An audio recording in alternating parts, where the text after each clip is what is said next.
so that the developing community, what they will do, they will divide the program into functional part. Then each part may be independently coded and later it may be combined into a single unit. These independently coded programs are called subprograms that are much easier to understand, debug and test. Why we need to do that means easier to understand and easy to debug and easier to test, so that we are using the subprograms. In C, such subprograms are referred to as a function. The subprogram is called as referred to as a functions. There are times when certain type of operations or calculations are repeated at many points throughout the program. For example, simple calculations of tax. It may be comes at each and every time of building aspect. At that time, we will use this function. For instance, we might use the factorial of a number at several points in the program. In such a situation, here I consider as a factorial of a number. So, in such situation, we may repeat the program statement whenever they are needed. Another approach is to design a function that can be called and used whenever required. This saves both time and space. So, we no need to create a program each and every time.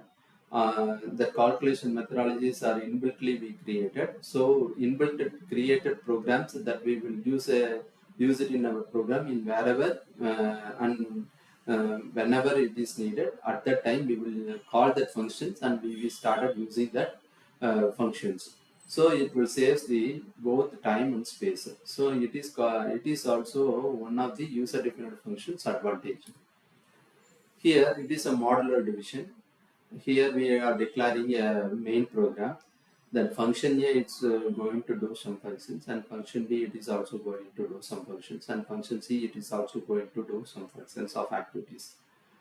But what we are doing, we are integrated into function B, B1, B2. Function B again divided into two part of activities, that is B1 and B2. Let us take an example once again.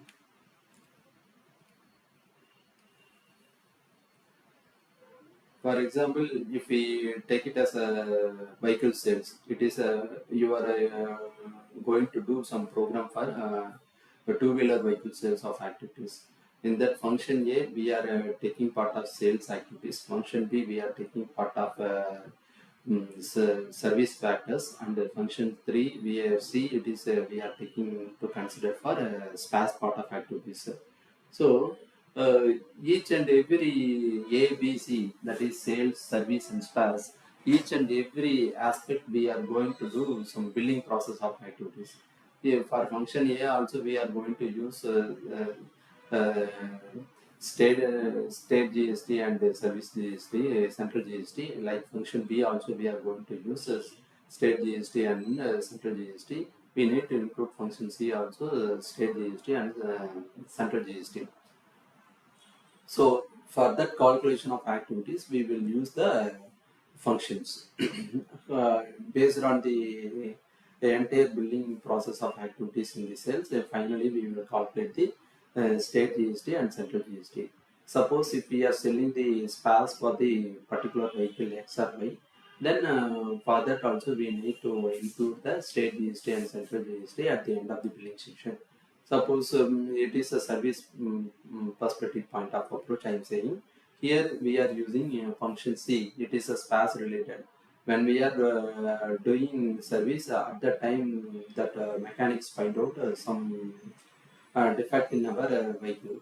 So they are changing the component of vehicle. So what they will do, they will putting some space at that time. Space billing also needed. So there also we are going to give state GST and central GST. So based on that, we will subdivide it into our program into modular based activities. I hope you are understanding here. Here it is a two-wheeler sales. Two-wheeler sales, first we are talking about sales model, and second we are talking about service model, and the third we are talking about SPAS model.